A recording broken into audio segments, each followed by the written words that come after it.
Good evening and welcome to the Town of Douglas Conservation Commission meeting for December 1st, 2025. This meeting is being recorded and broadcast by local access programming and with remote participation available as provided on our agenda.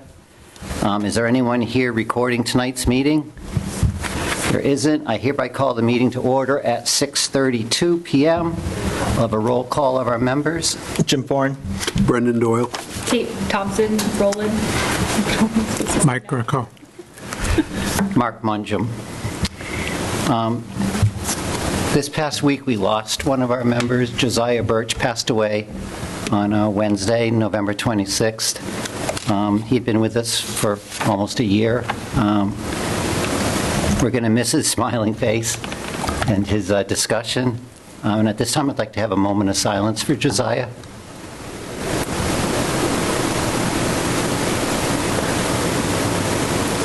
Thank you very much. Roll call? Oh, I already did that. Get that away. Meeting minutes, there are none? Yay. Are we caught up? Yes. Completely? All right, cool. First time. First time in a long time. All right, moving ahead. Old business, number one, public hearing continued for Jacob Arsenal, 48 Northwest Main Street, single-family home, map 199, lot 34.01. He has requested a continuance to January 5th. Could make that motion? Make a motion to continue to January 5th for DP 143-1142 for 48 Northwest Main Street. It was 143-1124, but I second. Oh, thank you, sir. Motion's been made by Jim and seconded by Brendan to continue the meeting to January 5th. Roll call vote. Jim Foran, aye. Brendan Doyle, aye. Kate Roland, aye. Mike Greco, aye. Mark Mungem, aye. Next up, old business, NOI DEP number 143-1112, public hearing for Christopher Betancourt, 0 Perry Street, Fire Road, map 269, lot 13 and 14. Mr. Betancourt has also requested continuance to December 15th. Can someone make that motion? Sure, make a motion for DP 143-1112 40 Perry Street, the Fire Road, map 269, lot 1314 to December 15, 2025. So second. Mike? Motion's been made by Jim and seconded by Brendan to continue that hearing. All those in favor? Jim Foran, aye. Brendan Doyle, aye. Kate Roland, aye. Mike Greco, aye. Mark Mungem, aye.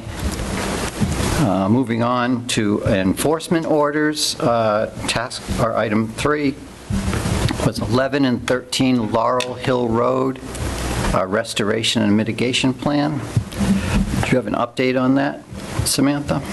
Yeah, so Goddard Consulting is actually online. They sent in a whole restoration and mitigation plan for the property, so I'm sure Nicole will have a presentation ready for you guys. Yes. Good morning, afternoon. Can you hear me? Yes. Yes. Okay, can I share my screen? Yes.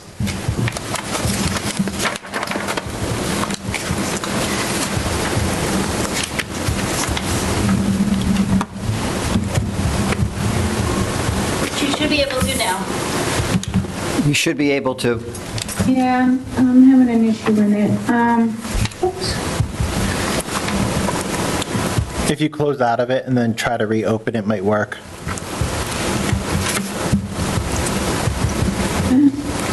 Screens. Oh, I have to open system settings now. Okay.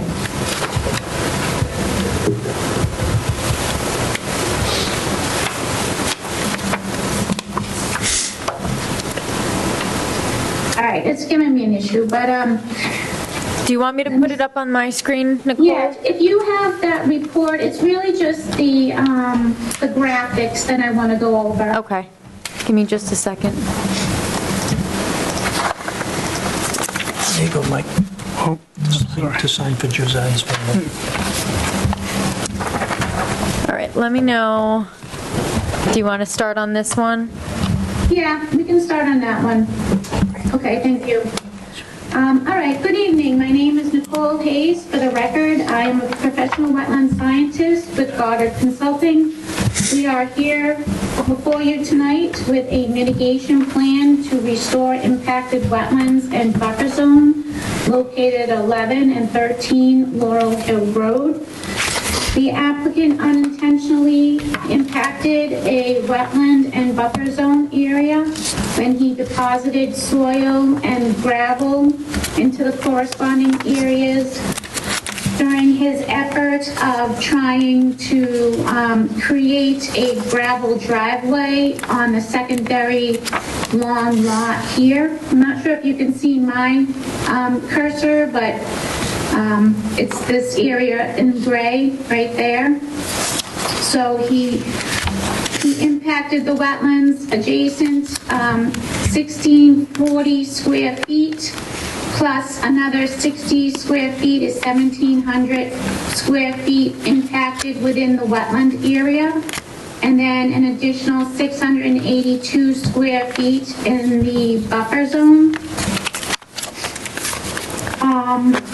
He was notified by the commission to stop all work and contact a wetland scientist, in which he did. Goddard Consulting went out to the site and delineated the wetland. On this graphic, the wetland, as you can see, is outlined in green with the wetland symbol in the middle. We went out to the site, we delineated it, and we determined the square footage of impacts. So the 1,700 square feet of fill and the 682 square feet of fill within the buffer zone, both of these two areas, we are proposing to remove the fill out of those areas and then plant with native wetland and buffer zone plant species.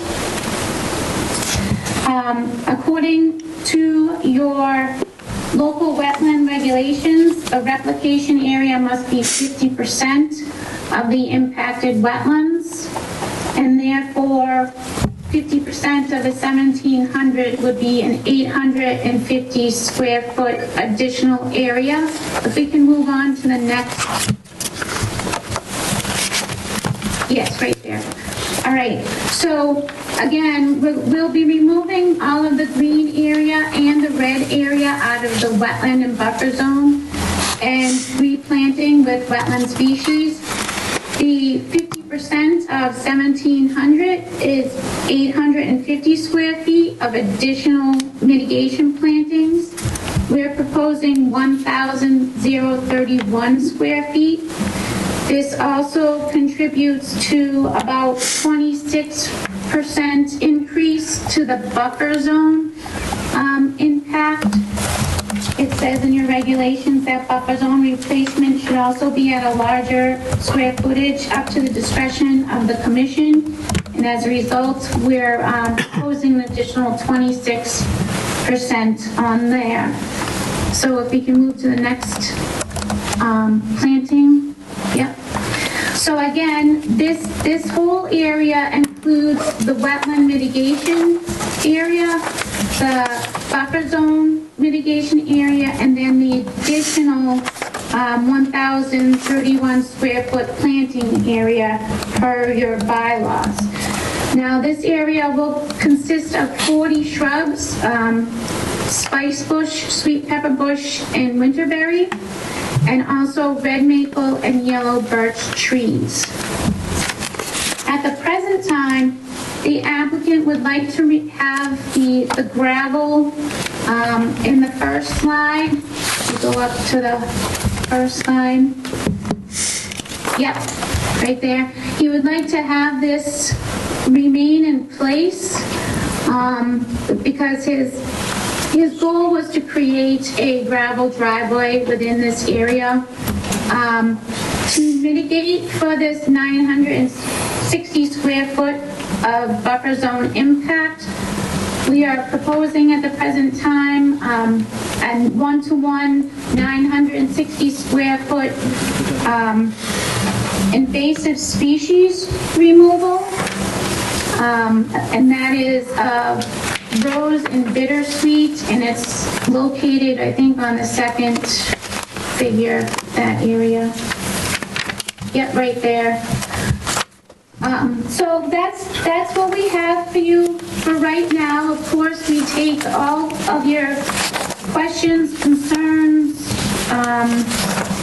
all into consideration while we are trying to formulate a mitigation plan that everyone agrees with. So with that, I will open up to questions and concerns of the commission.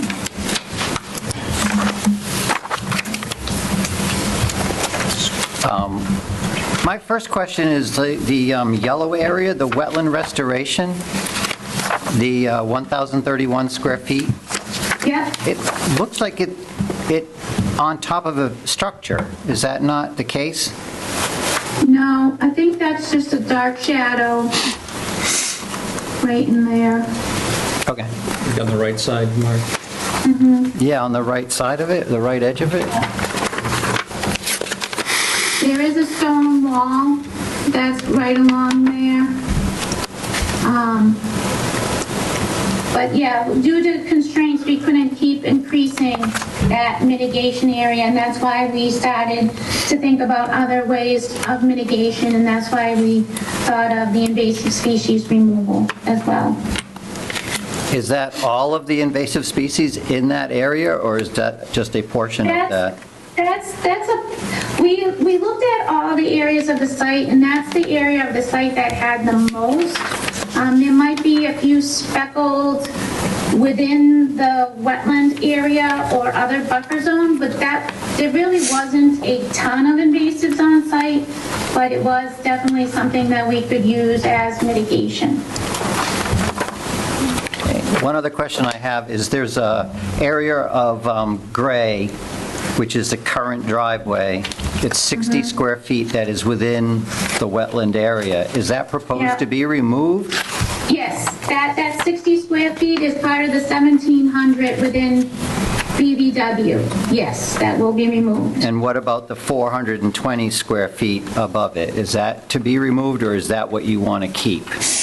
At the present time, the applicant would like to have that remain, and that's what we're also here to talk about tonight. Okay.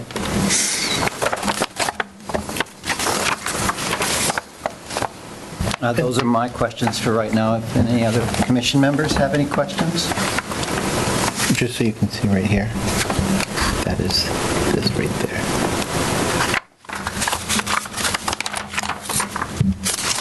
That little black thing right here is outside, just so you can see.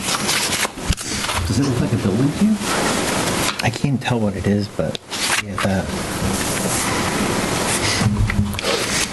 Have you seen the site, been to the site? Sam's been running the show. Okay. So I did do a site visit back in September here when we did the initial investigation, just to see what was going on. As far as this restoration plan goes, let me get my screen back up. My only real, comment for the commission's consideration is this area of the 420 square feet within the 25-foot no disturb zone. So they've gone into the no disturb zone. Now they have put this gravel in there and they want to keep it currently. So it's up to if you feel comfortable or not allowing them to do that, unless you want it restored. I would, if you are okay with them doing that, I highly recommend having them come in with an after-the-fact notice of intent, and then you would need to think about, is this something we would approve going into the 25-foot no disturb as a notice of intent after the fact. So those are kind of the main considerations. The planting plan looks good. All the plants that they've proposed in the planting plan are similar to what's there on site now, so I have no issues with the plants, no issues with their invasive species removal plan as well. So that's really my only comment. One question for Nicole. In the area that I have up on the screen, the yellow area, the 1,031 square feet, what is currently there right now? Is it just wooded in this location? I think it's mostly, if there is vegetation, I don't think it's dense. I know that the homeowners are here. If they can say anything about that, you'd have to unmute yourself, but Yes, I'm here. The area right there, the grade drops off. There's not much right there. And that dock figure that you're seeing to the right of that yellow is a shed that I have had up there for a few years. I have permits and everything for that. So that is my shed that you're seeing as a shadow, yeah.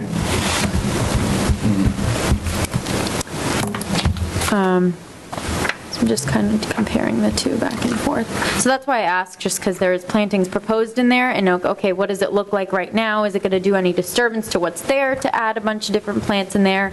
If not, I'm totally fine with that. But that would be my main comment to leave for the commission's consideration, is just that 420 square feet within the no disturbance zone that's there currently.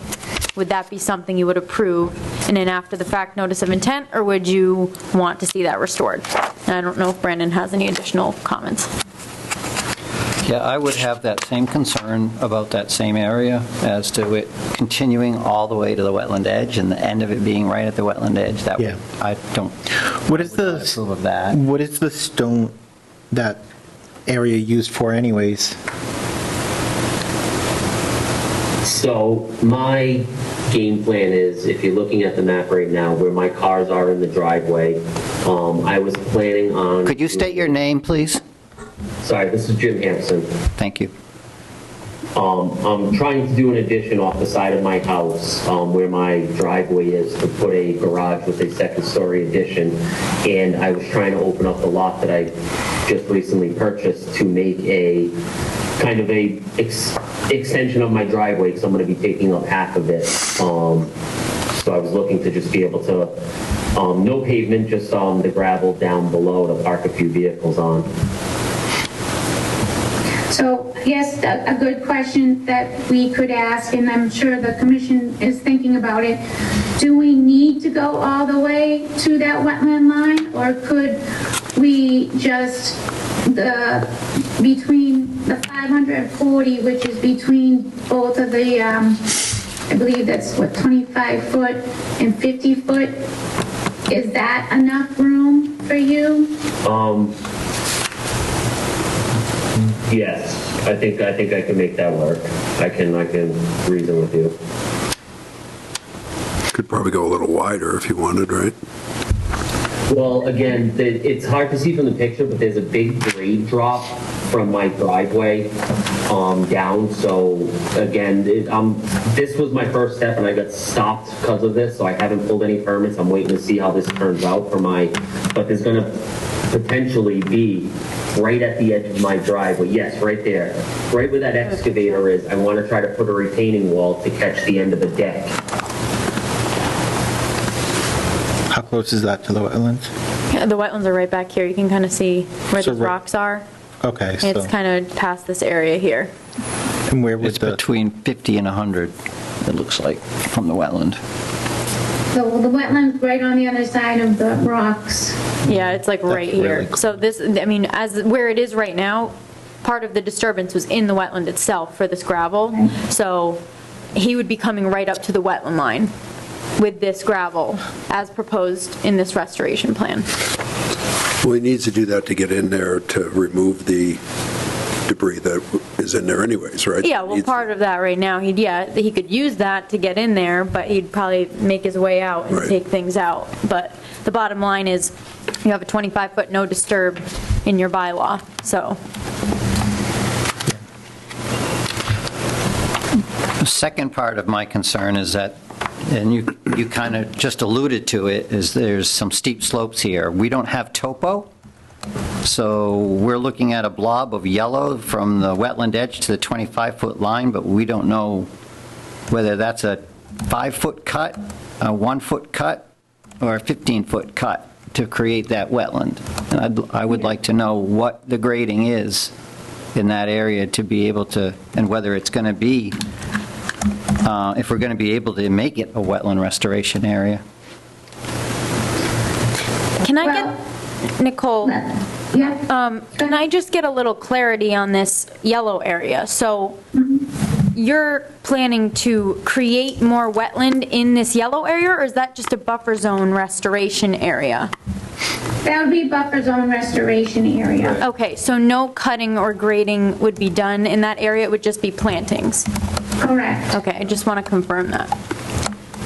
So that's just plantings? All right, yeah. In that area. Well, see, I was confused because it says Yeah. wetland restoration, Yeah. so I thought it was a wetland restoration. Yeah. All right. So that area, okay.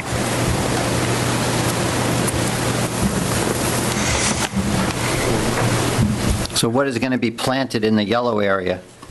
Oh, yeah, we have that plan. Yeah, yeah. More buffer zone and wetland species. So Chair, my question is, if someone else was to come up here, would we allow them to do the 25-foot? I don't think we would. Correct? Like. Well, I don't think that, I don't think we would allow a person to put a driveway right up to the wetland edge. Right. No. And We have allowed, on Southwest Maine, there's a driveway that's 15 feet away. I think we've allowed Okay. it to go within 25 feet. In fact, out on Martin Road, there's another one. There's a driveway that's within 25 feet. So I think our bylaws allow that. For driveways. For driveways, it's like 10 feet or something to that. It is 10 feet for driveway. So your bylaw allows you to go up to 10 feet to a wetland line? Yes, Private driveways, 10 feet. 10 feet, yes.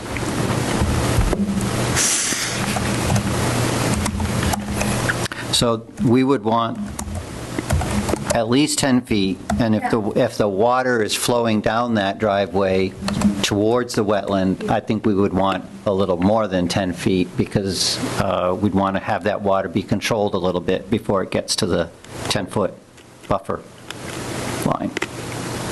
So And I want to clarify, in the bylaw, your limit of work disturbance is 10 feet, the limit of building is 15 feet. Thank you. Okay, and hearing from the applicant earlier, he said that he might be able to not have to work all the way up into the 25-foot, the first dotted line. So if that is okay, and that's okay with the commission, we can propose to restore that area of buffer zone as well, and then we will come in when the applicant is ready with because he needed information from today to move forward. Once he was ready with a notice of intent plan for the garage and the other portion of the driveway, we can, come back with a notice of intent for that. Okay, great. That's separate from the restoration plan though, right? Or do we need to work together? Talking about the gravel portions of the driveway they want to keep? Yeah. That's a matter of trust on your end, if you want to keep it. My recommendation would be from, 10 feet out, sounds like to me it would be a after-the-fact notice of intent. If you want to wrap that in with all the other things he wants to do and allow him to keep it for now until that notice of intent comes in, that's a matter of trust on your end, so I'll let you decide what to do. Okay. Good with that, Sam? Yeah, I think that the commission needs to determine, are you comfortable with it being within the 25-foot no disturb or not? Or are you fine with having it 15 feet, the driveway being 15 feet from the wetland line and then kind of going from there? Well, my other thing was, Mark said also, is we don't know the grade in either for the slope and everything else. As obviously I'm not an engineer, but Right. going there on site, and you can see from the photos, the grade certainly points down towards the wetland in Right. that area. it's kind of hard to see here, but. And with a notice of intent, there'll be engineering plans that will have topo and all that stuff on it. It's just, we were trying to save the applicant money by doing all the figures and the GIS and the points and the square footage all with our software. But, you know, this is an enforcement order at the present time. With the notice of intent, it will be engineered, signed, stamped plans. And Nicole's in luck because current GIS overlays available from Mass GIS allow you to get topography is at its close as 1-foot contours.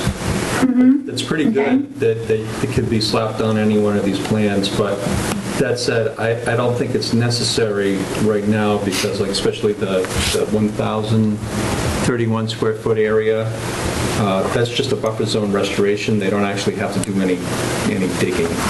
So, and I agree with Nicole in that restoration plans, as far as restoration plans go, this is actually, these graphics are actually pretty advanced. They're not bad, and it gets the job done. The whole purpose is to get these folks incentivized to do the restoration while the iron is hot, and I think it's hot.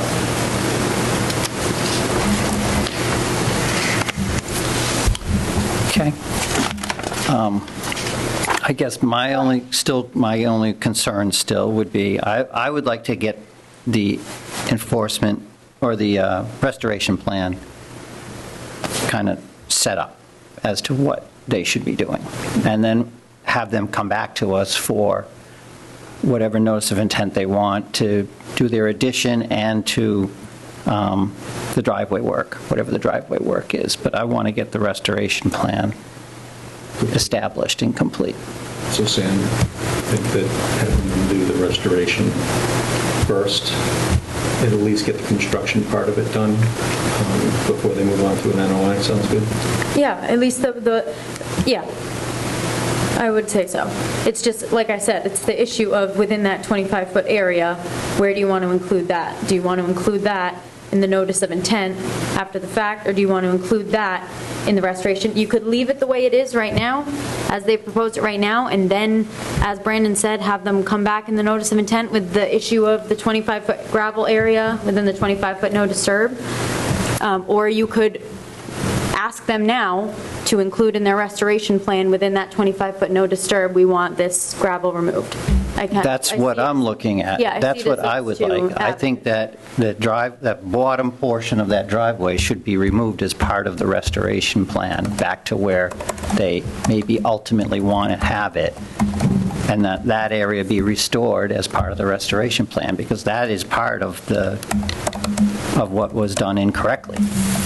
Yeah, So. and you can request that they do that. Okay. So in trade They for have the that, guidance as well, yes, yep.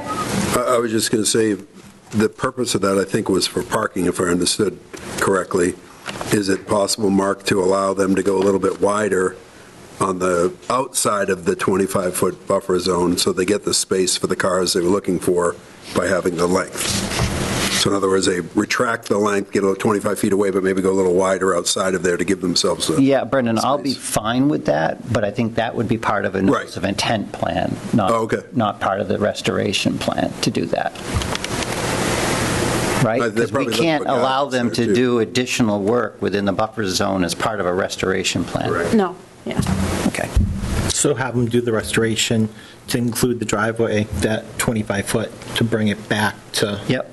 To And bring then it they back. can do the NOI Yeah, that can be after. separate. Okay. But I think, wouldn't they want some guidance here? So when they come with the NOI, they're not coming with something we're like, oh, we didn't see that coming? Yeah, I mean, like I said, as far as I see it, it's just, do you want to include the gravel and the 25-foot no disturb in this restoration, for them removing it in this restoration, and that's that? Or leave it how it is, like you see up on the screen, just this stuff that they're going to do, and then leave that gravel area for a future NOI. I think outside of the 25-foot, it's kind of, and would you approve that? Anything outside of the 25-foot within the 50-foot, that's just a regular notice of intent after that, because that doesn't necessarily have to do with this. I mean, now, I will say there is, let me go back up, that the rest of that driveway was also unauthorized. So the whole thing was unauthorized, and it's all within the 100-foot buffer zone. So technically, you could require them to remove it all. But I don't. But- I don't think we want to do that. But if you wanted to just No, have them do the, what's within the 25-foot no touch, you can do that, or leave it as they've proposed it right now and have them include that in an after the fact. I don't know, I'm even fine with them going back 15 feet, because that's what our bylaw says is 15 For the feet. driveway. For the gravel part of the driveway. I don't know, are you okay with that? So then also, you can use the area, that 15 feet, as part of your, or 10 feet at the very least, as part of your restoration plan. Right, I guess my question now would be, I think just for cleanness and for the file, for DEP, for everything, I think we should fix the restoration plan on however you decided tonight. Yep. And then go before you with a notice of intent. But what we need clarified is, will you allow the driveway to come up to 15 feet off the wetland line? Or do we have to maintain the 25-foot no disturb even if it's a driveway? So if you decide we can go 15 feet off the wetland line for the driveway, I will correct the hatching and the square footage and the plants to include that extra 15 square feet. However, if you're gonna hold us to the 25-foot, I'd rather know that now, and I'm sure Mr. Hampson would rather know that now too, and that's what we're asking for the guidance for. We're saying that 15 feet is fine as long as you can do the grading to stay at least 10 feet away when you're done with your restoration. So that 10 feet has to be restored Yeah. completely, back to grade. And I would not include the 5 feet between the 10 and 15. If you have a slope there, I would not include that in your restoration. Okay, I see what you're saying, yes. And if you can be 20 feet away, that would be better, but we're saying at least 15 feet for the driveway. Okay. because you can go a little bit wider instead of closer, so if you pull back, right? Right, and we have concerns about how the water is coming off of that driveway. We haven't been there, we haven't seen it. Maybe a site visit would be good to look at this and kind of review that, and then get back to you with that. But, yeah. We're kind of blindly doing this without topo, so it's hard for us. Yeah, can you put that picture back up, please, of the site? If you have it.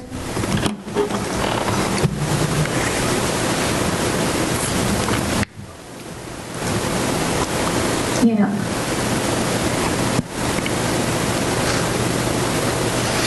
Okay. Well, we got two options. I guess we can wait and have you take a site visit to determine if you want it, the gravel driveway to remain 15 feet away or 25 feet away. It sounds like 15 feet is okay, as long as we restore the 10 feet of wetland and then have at least 5 feet for either some type of water collection, like an infiltration trench or some other type of maybe berm, I don't know. Correct. The engineers can figure that one out. Yep, But, yep. So either, if we all agree on the 15 feet, we can move forward with an NOI with that number in mind and have the engineers come up with some type of infiltration before the 10 feet So it'd be within the 5-foot zone there. So the driveway wouldn't start until 15 feet off the wetland. Okay? Yeah, that sounds fair, I think. Yes, no? Anyone else? And then just have the restoration plan updated, right? Yes. For the 10-foot? I would do that, and I'd get that to you probably within a week or so. And if you wanted us to come back to the next hearing, we could. That's up to you. I think is, yeah. Sounds to me that Nicole, we'll make those adjustments. Sam can review it, and you'd be ready to make a final decision on The- the next meeting before Christmas. Yeah, December 15th is our next meeting. I have another question on this. What does the report say about timing of the work? Planting needs to be done within the growing season. Yeah. I'm not expecting plantings to go in now, although, if the excavation of the fill and gravel out of the wetland and buffer zone area wants to occur, I don't see that would be an issue at all, but planting should wait until the spring. How about the removal of the materials? I think you can do it during dry conditions, but, that's going to be dependent on the weather. Right, And that's up to you also. I mean, if you guys don't feel that the removal should be done now, although I think it'd be easier to do now than in the spring during like the wetter season. with proper erosion sediment control installation, I think it is. Yes. So I would recommend, Next meeting, Nicole, maybe having a plan laid out, so just so the commission can just review that along with the revised restoration plan, just to say this is what we're thinking, the best time to do this removal of whatever's in the BBW, and just kind of have Okay. that laid out for the commission next time. Okay. That'd be Yeah, I helpful. can do that.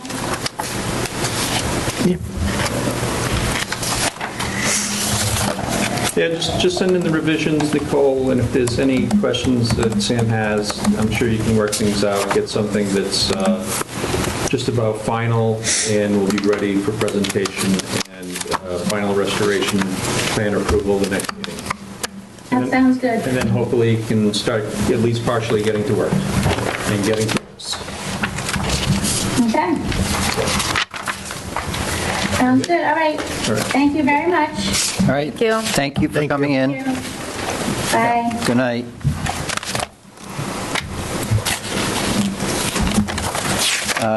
Next up, we have Lakeshore Drive. Is there any update on that?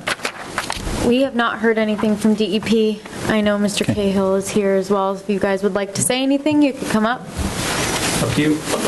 But we have not gotten anything from DEP as of right now. Good evening. Jack Goodison, 5534 Lakeshore Drive. My only comment is that as the development progresses, a lot of changes have been made. On Lot 34, I put in a stormwater catch basin, including a 1,500-gallon tank that traverses the water across to 55 Lakeshore and down. As I've said before in previous meetings, I have about 12-inch catch basins along Lakeshore from the beginning of my property down past the Moran property. We observe this after every storm. We periodically clean out the leaves. There's nothing that's happened there in the last 2 years that's overtaken any of the capability of these drains. I've witnessed my neighbors that have been building on the right-hand side. They've all done their due diligence. They've put in their own catch water, kind of like maneuvering. After every storm, we all get together, we watch the water, and we keep the water away from the downhill side. I have a gentleman that worked for me full-time. I'm retired now, that is on site with an excavator. We periodically clean out all the kind of, I don't know terminology, but the takeoffs coming down the road. And we do that as just a neighbor thing. And we do it all the way from the beginning of Lakeshore all the way down through. So I think it's, at this point, kind of a moot point that there's really a situation there. I think the development is curing everything. Myself and two of my neighbors have asphalted part of Lakeshore Drive in the last several weeks. And in doing that, we've added different diversions off into the wood line and stuff like that. I think at this point, this has gone on so long, and everybody has witnessed this, that I would request that the board tonight take a vote to put this to bed. I mean, it's, I not want to say wasted time, but I think that enough due diligence has been done on your part and on our part. As neighbors, we put a lot of money into satisfying the water coming down through Lakeshore Drive. And Mark, you're the only one that I can look at that has been here since the very beginning when I first moved onto that property. So you probably know the property better than anybody here at this table today. But we can all look at it in hindsight as maybe it was a development. And I'm not speaking for anybody else other than myself, but it wasn't. It was a one-off, a piece sold here, a piece sold there, and things kind of like drew their own legs. Right now, I don't think it's an issue anymore. I reached out to the Morans. This was a self-reporting from Bob Moran. And I put the olive branch out to him a few months back and said, listen, let's just take care of things as neighbors. And I brought in a skid steer with some heavy rock, and I fixed his downhill slope. And I asked him as a friend, as a neighbor, in doing that he would let this all go so we could all move on. Unfortunately, I haven't heard from him since then, but I did do that. And I brought in a lot of heavy coarse rock. I went down that area, filled it in. And I tell you, God's my witness, there's not an issue there any more than any dirt road going to Lake Manchog right now. If you were to go down there today, it's a nice place to live. Okay, and one of my reservations has been that we've been getting this black eye, and I'd like to move on from that. So if I can request, I don't know how that happens, but if I could ask you to consider a vote to put this to bed tonight and move on to bigger things. So if I may, through the chair, You may. what is your exact request, Jack? What motion would you look for? I would like you to consider closing out the self-reporting enforcement order that took place a few years back. We don't want to argue it. We reacted to it without saying who's right or who's wrong. I quickly put in multiple 12-foot drains down that road. All my neighbors have done the same thing. My guy, Jimmy, that works the road every day, we have an excavator there. We go out every rain, we're all on the road looking at the damn road. And we're all watching the water run. And we react to it. And, you know, we're not, and I'm not speaking for Mr. Cahill, but it's like, we don't consider ourselves like a big development, you know, where this big this thing kind of grew its legs from the beginning and not as like a big contractor might have come in and with this big development. They kind of had a reverse kind of a growth to it, but Lakeshore Drive is a nice place to live. There's great neighbors down there. We all care about the environment.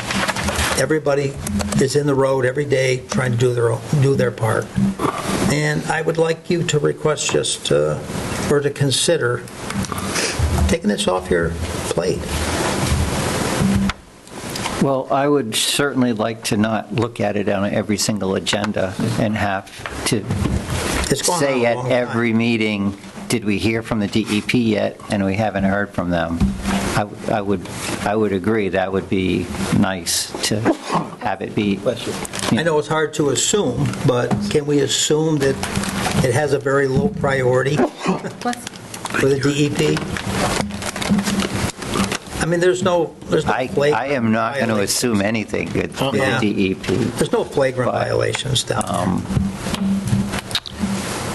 But, you know, one part of what you spoke about concerns me a little bit still, and that was when you say that you have somebody that looks at it all the time, that tweaks things, has tweaked things, continued to tweak things, cleans things out routinely.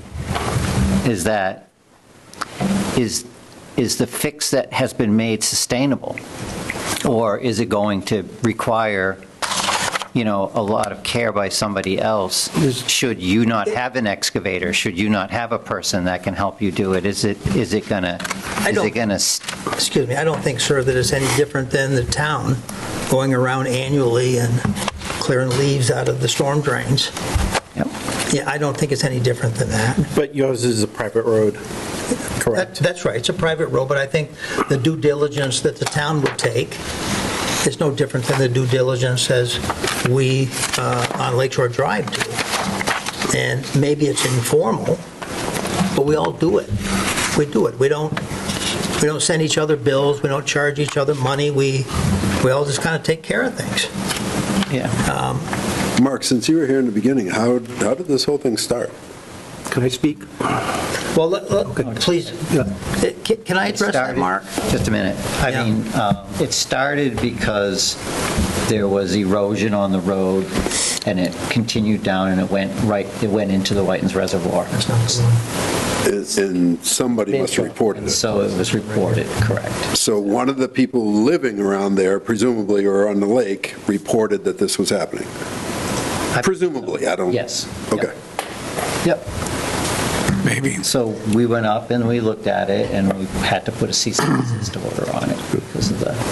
And this is in DP's court right now, so there's nothing we can do, correct? Not really. I mean, we asked them to get involved because we were not able to really come up with a way to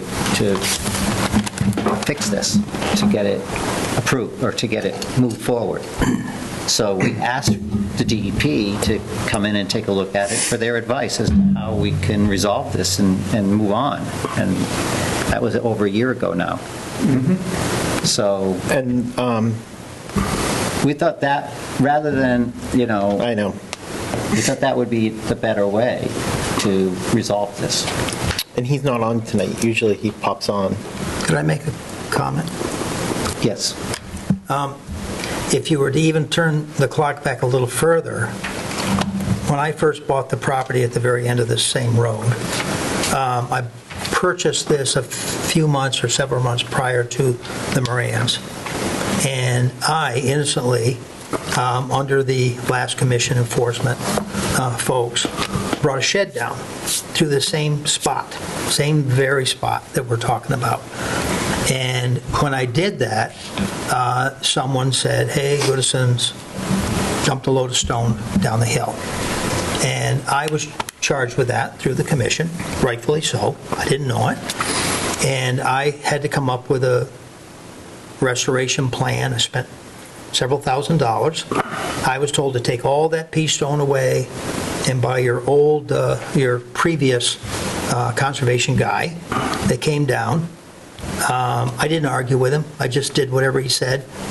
I said, well, this is like a kind of an entrance way down to the water. He said, no, it isn't. It's not. And I didn't disagree.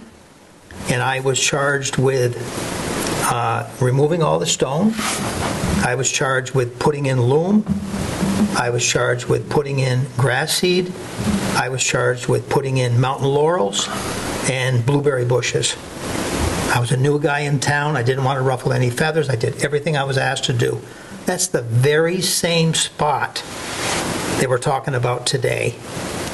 So now this very same spot has eroded partially because the new neighbor has been ATVing up and down, and it's kind of created, it took away the grass and took away all the plantings. I had not only had to plant grass, I had to wait for 2 mowings before I was released. And Mark, I think you were here for all that.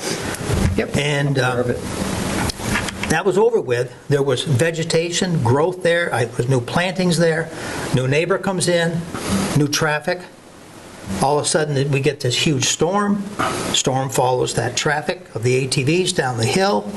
We have this unprecedented storm that no one can deny that affected the whole town of Douglas, if not more. Yep. And it blew out that road. It's not my fault. It's not Mr. Cahill's fault. But to try to cooperate with everybody, we've thrown money at this. And we've done everything we can to just try to make this thing go away. I mean, right now, on a big storm, if people came down, you'll see the water coming down that road, going here, there, all the way down through. And we've even paved a large portion of it. Mr. Cahill, was there something you wanted to say? Yeah. I could say a lot, but just to get it cut and dry, there was a berm put in also that Mr. Goodison, under the conservation, they worked with him on this berm, which this monsoon we had, this one monsoon, rode the berm, went down to the lake. But anyway, would you put 9 12-inch pipes in on that area? Yeah. And the water doesn't even get past the 3rd pipe. I mean, every storm, even DEP comes down when we had 4 inches of rain one time, they came down. That previous, he came down several times. And I go down there too. The water doesn't come within 50 feet of that corner, that 90-degree corner where it reached before.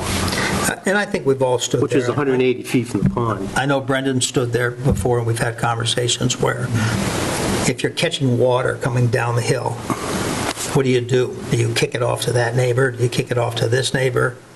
And every person that tries to fix it, you send it to the next guy down the road. And when you get to this point of where the Moran's access is to the lake, there's a dip in the road, and there's a big rock. So you can't really like flatten the road out. So the point is, well, if you leveled the road up, well, that's great for the Morans, but what does it do to the next 2 owners, beyond that?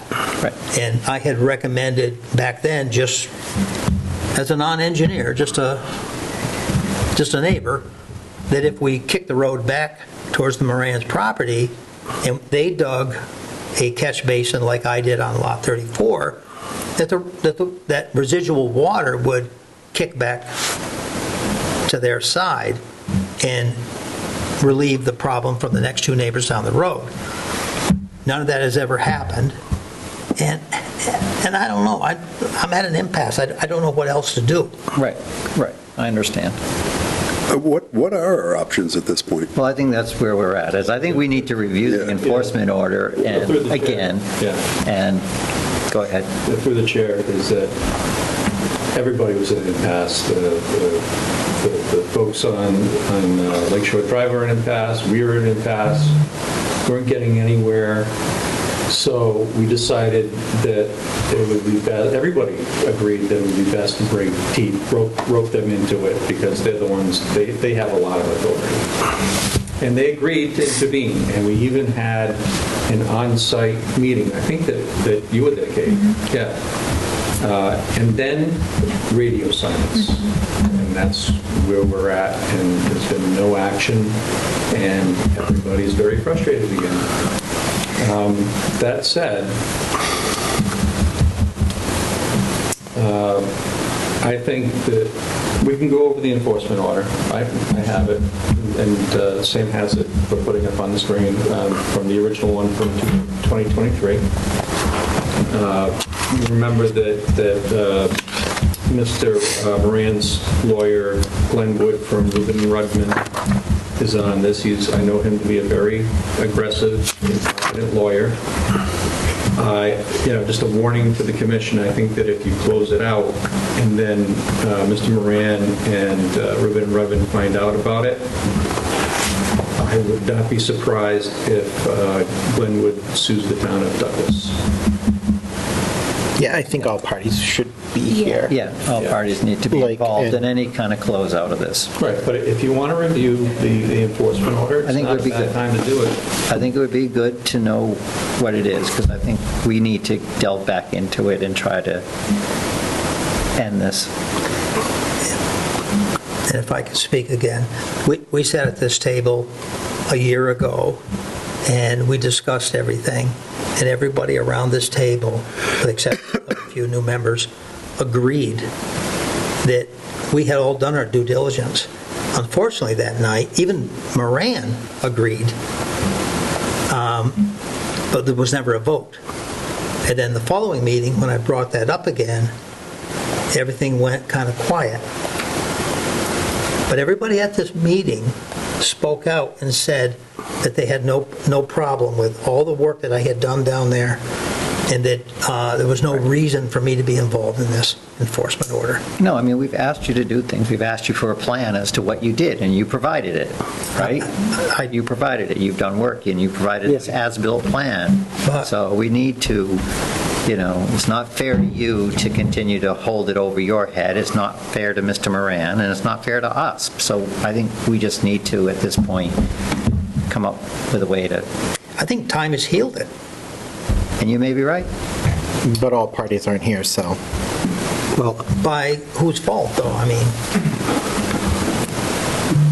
Well, we didn't invite everybody, did we? I mean...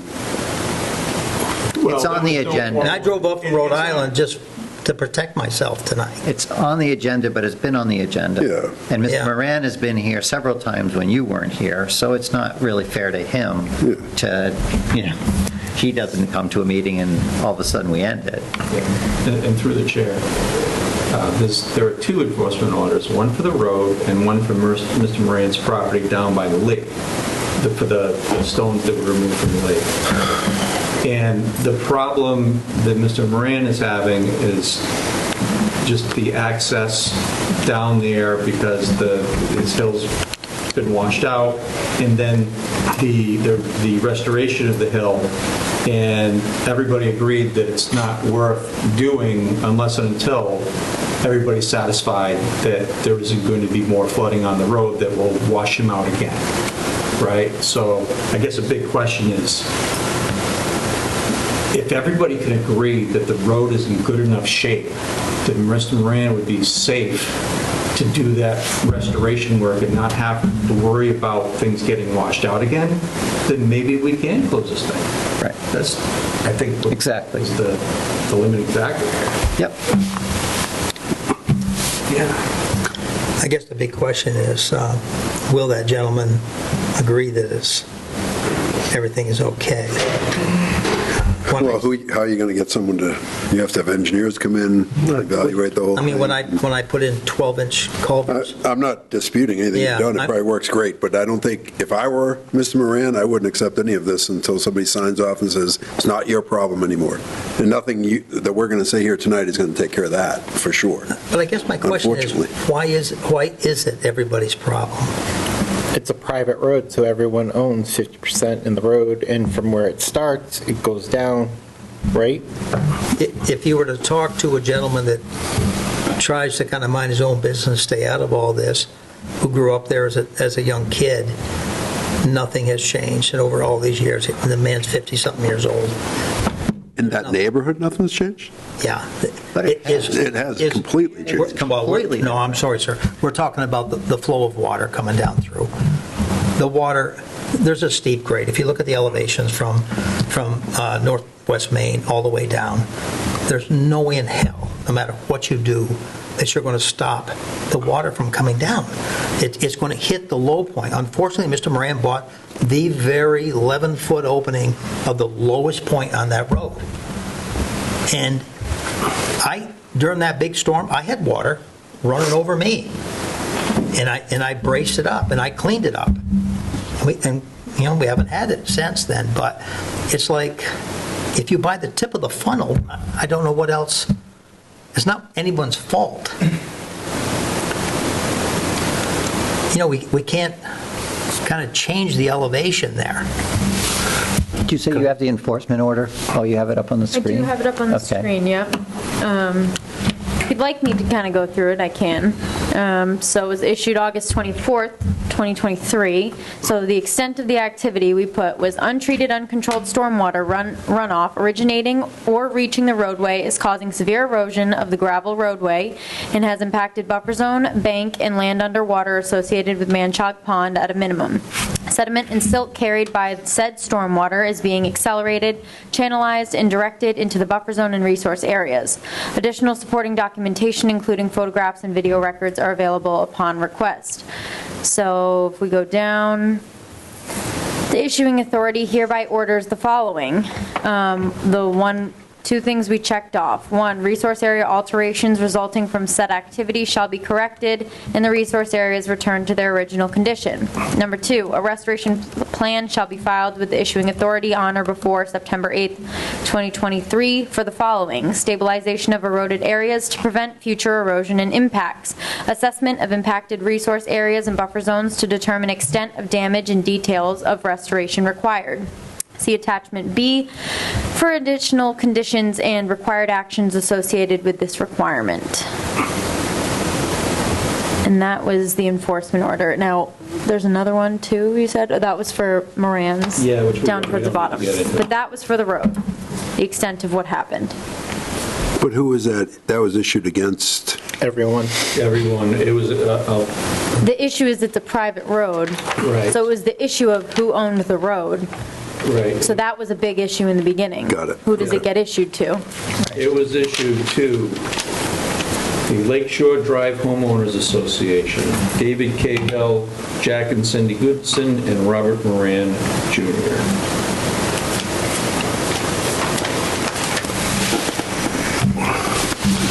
And so the second item that you said was checked off was a restoration plan with stabilization. Is there a restoration plan? Do we have a restoration plan, per se? Mr. Chairman, nothing other than the continuing work documents and sketches and plans that you've asked for over the period of time, which have been provided Yes. by Mr. Goodson. Yes, okay. So those are the points by which we would be able to vote and to close out the enforcement order, correct? Just those two items. Do they have resource area corrected? And a restoration plan and stabilization plan? The resource area is down by the lake, right? It's that Yep. much of this area is more than 100 feet away from the lake Right. or adjacent BBW. It's just that it contributed. So therefore, the commission can take jurisdiction in order to eliminate the problem. That's what the law says. You can do that extra reach. Right. It helps to nullify the problem. And everybody has to agree that yeah, the problem is being corrected. I feel that we need to have all the parties here then. Can I speak though first? When I My come in? opinion, Mr. Chair. Yes, go ahead, Mr. Cahill. Yeah, first of all, I've been down there for 42 years, and there's nothing any different. When this happened, all the lots that have houses on them now were all virgin. There was no disturbance There was no excavation, it was all solid bedrock vegetation, so he came in, the first time he came in, he said 10 cubic yards came off a piece of my property. Not a grain of sand or a dead leaf came off that property. It was all ravines, it was impossible. That's how it started, 10 cubic yards. It was like five-gallon buckets full of sand, washed sand that came off the road. And it didn't even go down that part of the property. It went through Mr. Goodison's property, then like 30 feet of Moran's property before it went into the lake. Where you park your car. That's where the water went in. It didn't even go down where he disturbed. Because when I saw that property, that grassy knoll was 4 inches higher than the road, that low-lying area of the road, where he said the water went down. That was all done with ATVs. That was all beautiful grass. Yeah, that's what Mr. Goodison said earlier. So it was 100% his problem. When we talked to our neighbors on Ledgestone, they had the same events the same day. Okay, the one thing I don't want to get into is he said, she said. This is facts. This is No, what. I And understand. if it goes under So oath, we need to, I just if think. we're going to finish this, we're going to have to not be blaming one and blaming the other. I We need to totally- move I forward. totally agree. So, Totally agree. yeah, we're just telling you facts. I just think it's important that the committee understands that that storm event, if you look around the town of Douglas, The whole it northeast. didn't affect just Lakeshore Drive. Ledgestone was completely flooded out. Northwest Maine was flooded out. It didn't contribute to Jack Goodison, Dave Cahill, or whatever. It was an unfortunate event that took place. I mean, you folks know, you fought through the solar farm and all the stuff that took place over there. Right. It was all the same time. And I was told when I paid for this as-built, this was going to end it. So I spent $8,500 for an as-built, and it just got thrown aside, and it just carried on, you know? okay. It just shows where all the water's going. Mr. Goodison's, All right. So And- is there anything more on the enforcement order that we should know? Those two items, that's it, right? Yes. Okay. So I believe that we should continue this again and put it on another, at another meeting. Mr. Chairman, And- we notify the other parties that maybe at the next meeting, which is, I think, on the 15th? Yes, 15th? it is on the 15th. Okay. Provided they can all make it. I think they should be given a fair opportunity to all Yeah. be able to attend. Yeah. Yep. And I think we as a board need to just understand how the process that we will need to take to close it out, what information we may still need,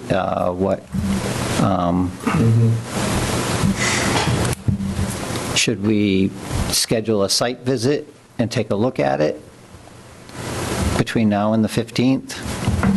But I would invite that, certainly if there was any kind of a weather event. and also, Mr. Mudgem, DEP's been down there, 2 major storms we had in the last 2.5 years since this. It's the same fellow that came down the day, he came down twice on his own. And I wasn't there, but Jack's maintenance, was a yard guy, was there. And the guy just, it wasn't even getting past the third 12-inch pipe, and there was still 5 more 12-inch pipes to go, and those are 4-inch storms.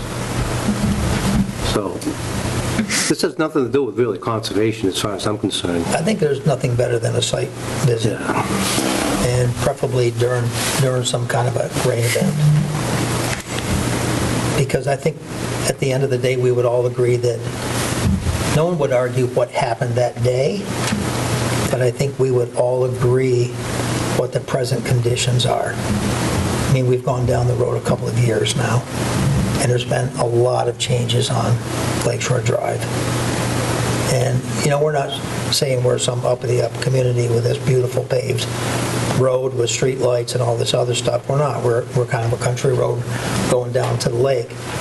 But everybody has pitched in and made a lot of contributions. Yep. All right, so I would say that we should just review our information that's in our book, and Have a site visit? Could we propose also, visit the site. Mark, to have, maybe come up with the plan in advance so we could let everybody know, here's what we need to do? If we have almost an agenda before the next meeting that tells these homeowners, here's what we need to do to be able to get this to satisfy the DEP, in our opinion. I don't think it's a matter of satisfying DEP. I think we brought DEP into it because we don't know what's going to satisfy anything, and we're kind of hoping that they would take that over. So then how do we foresee this going? If we do have everybody here and we have a discussion, how do we ultimately close it out? I guess that's where I'm I headed. think this is going to be one of those issues that gets decided by unanimous, or at least majority consent. If the parties can agree on some kind of negotiated settlement or agreement, that's probably how it's going to happen this time, my guess. I mean, if we were in the court of law, and believe me, I'm probably the most uneducated person at this table, if something is determined after 2 years to be unfounded, where the majority can't agree, can't things be dismissed?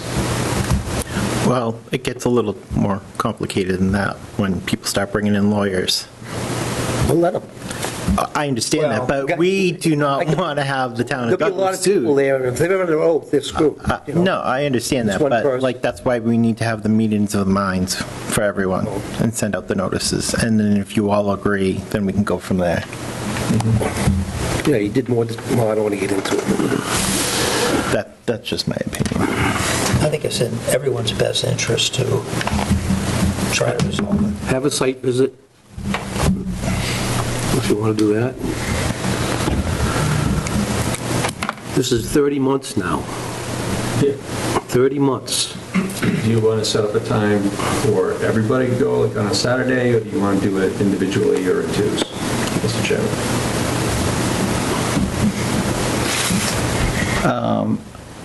I think individually would be better than to try to have everybody go all at one time and have it be a quorum and have to schedule it and do that. So I would,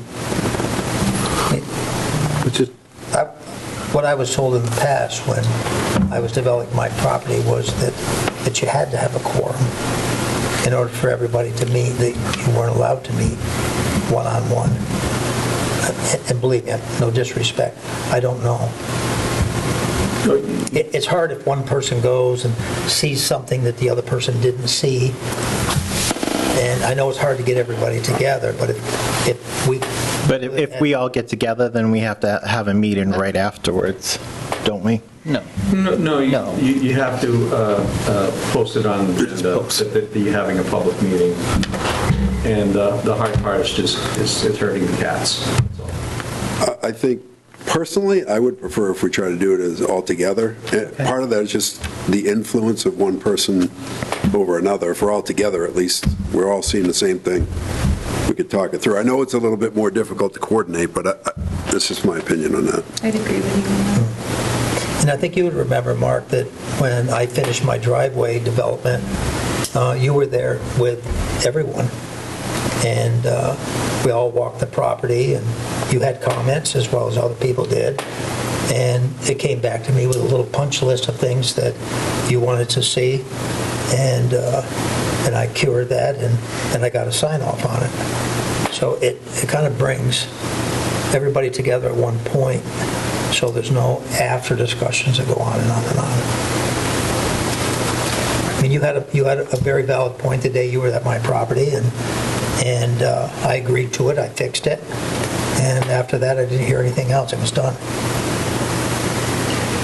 That's fine. Yep. I just worry about all getting together and what that will become. Well, do we need a That's- majority, right? That's what I'm Time. nervous about. A But time. I think, but you're right. I mean, in any other instance, I'm all for getting together and just scheduling something and having it be advertised as such. So is Saturday morning this coming Okay, Saturday? time? Do we need to have something in the agenda? or- Yeah, And you have to have it posted. you have to have it posted at least 24 hours, I would say 48 hours ahead of time. And then there's the question, if you have the meeting, I mean, you can have a meeting. But I got a feeling Mr. Moran, not that he needs to come into it, but he's probably going to want to know about it. Well, are we better served not having any of the homeowners there? I mean, the whole point is just to look at the area, right? You know, that's right. You can't stop them from coming onto the road and following you around. That's the. I think that's a valid point. But I don't want, in fairness, we wouldn't want one person telling us one story and somebody else telling us I another. agree. For example, when I do a site inspection or a notice of intent, for example, I think the same way. A lot of times you get the consultant or the engineer say, oh yeah, tell me when you go and I'll meet you out there. I don't like that. Because then they're whispering in your ear the whole time. Yeah. When you just need to go to the site. and Take a look. And just clear your mind and take it in and just do your own figuring. And when they're there talking to you, it's hard to think. You know? You're right that you can't avoid that. to a You certain can't extent. avoid it. I mean, so I think, I think Saturday morning, I'm available if we want to do something. 5:30? I prefer 4. It's not light out yet. Bring the headlamps. Yeah. I won't bother you because I'm going to be in Maine at my grandson's track meet. I do think we do need to let people know. Obviously, it's a public meeting, so we need to. Absolutely. I'm available Saturday morning if that's what we want to do. That's plenty of time to What post. time?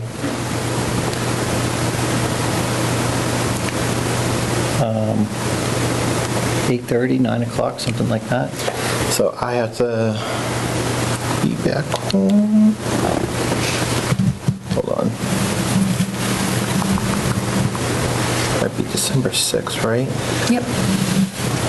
What time did you say? I said 8:30, 9 o'clock. How long will it take us? Figure on an hour.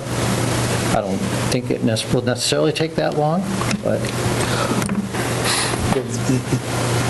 Will be, Bring so I do have prior engagements, but if we started at 8 and we were done by 9, I'd be okay with that, but we need to make sure we stay on schedule. okay. I think that's fair, You- right? I agree. You One can hour. come and go. It's not like we have to. No, I know, but But I like, think that's fair, that we should set a time frame so we get out of there, everybody. so everybody, because it's holiday season and I'm getting packed and everything else, so I think if we did 8 to 9, then we dismiss, we're done. That way, we keep it short, sweet, and just, that's my opinion. Fine. That's great. I agree. So how do we get that posted? We just have to tell Jen. And Mr. Chairman, just remember that because you have a majority, when you get there, you have to do the opening of the public meeting and then the closing. Bring your notes. Okay. Thank you, Kate. So we'll meet there at 56? Is it going to be 56 Lakeshore? Which one, what number are we going to? I would suggest you look at Lakeshore Drive from Northwest Maine. No, I know, I was just asking where we are going to meet. There's only one, the elevation of the property goes uphill from 21 Lakeshore. You'll see it on the side of the house. It's a flat area, then the elevation goes up, Yeah. and then it goes down. There's no sense in you going from Northwest Maine to, like, the first 1,800 feet. It's all drained off. Is there to walk back and forth? Is there a place to park? Yeah, get park in my yard. And that would be, 14 Lakeshore. that'll be obvious. And I just built a house next door. You can park over there if you want, 18 Lakeshore and 14 Lakeshore. They're side by side. There's plenty of parking there. All right. 18 Lake Shore. Yeah, just Park park at. there. Okay.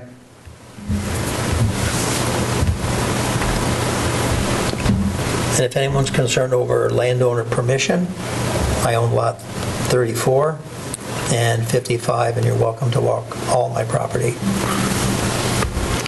Can the property be walked where the erosion occurred Yes. across from Mr. Moran's down to the dock area there? Yes, sir. It can. Okay. It can. All Yeah. right. When you reach the entrance to 34, which is just an empty building lot, You'll see on the right-hand side a big catch basin that I built, very large, probably 20, 30 feet around, that catches any upstream water off the adjacent properties, and it goes into a 1,500-gallon underground tank, and then it heads across the road and down through. But as you walk down the left-hand side of the property, and this gentleman knows the property probably as well as I do, you'll see these 12-inch pipes all the way down the left-hand side of the road. And every one of them picks up water. And they all shed away. Okay.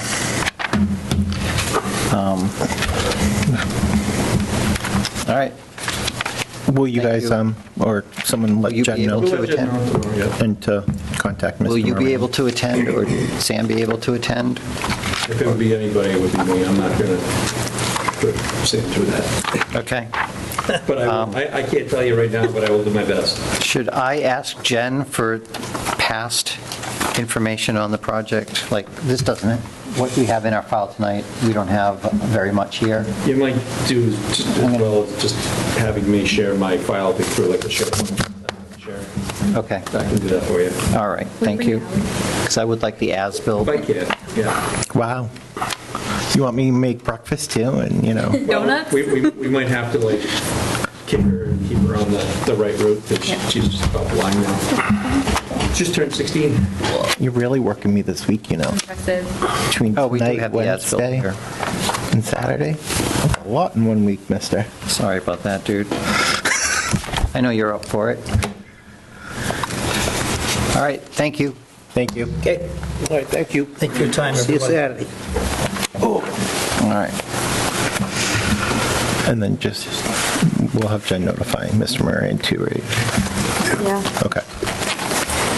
Next up is item 6, certificate of compliance, DP 143-0621, John Bombara, 288 Northwest Main Street, map 144, lot 11.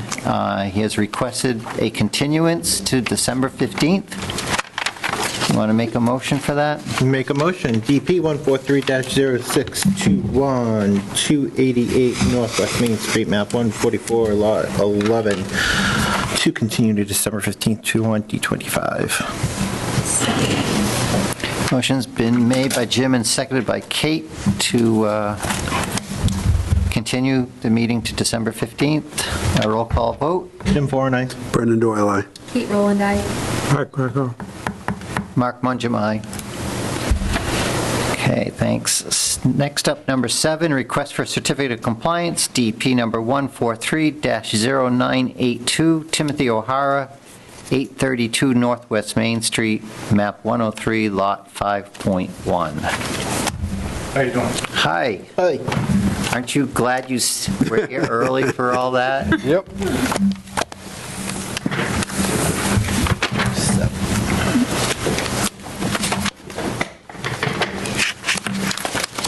Okay, Sam, what do we have here? Brandon actually went to this one, so he will Yeah. take this. Thank you. All right. If you direct your eyes to the screen, we have I think, a well-done as-built plan by Dupree Engineering, and they also provided a letter of stating performance. Here it is. So I will tell you what Dupree wrote. They wrote, on behalf of the applicant pursuant to the order of conditions issued to the same under Massachusetts Wetland Protection Act, please allow this letter to serve as a statement that the work regulated within the approved plan referenced in the order of conditions issued for the above referenced project has been satisfactorily completed, except as noted as follows, as noted below. And they listed 4 things. 1, an increase in riverfront area alteration, an increase in bordering vegetated wetlands disturbance, an increase in the area of wetland replication, and, 3 things. The 4th one is just a statement that reads, Dupree Engineering was not on site during construction has no knowledge or information regarding conditions of approval 49 and 50. 49 and 50 are special conditions, and 49 reads, "The contractor shall notify the commission immediately following erosion control installation before groundwork to allow the commission or its agents opportunity to inspect the erosion controls. No work may proceed on the property until the commission or its agents approve the installation and location of the erosion controls." And 50 is, "The contractor shall notify the commission or its agent when the replacement area has been graded to subgrade immediately before topsoil is spread over the area. The commission or its agent may approve all plantable soil borrow to be used within the replacement area at this time." Okay. I took all that into consideration and used the as-built plan as a guide. And what I want to direct you to is that I think that all went well with the crossing at the driveway. So this kind of cross-hatched area in here is the wetland. They had to go through the wetland in order to access the upland where the house and everything else is being built. There are culverts, and they look like they're functional underneath the driveway. So I think all of that went well.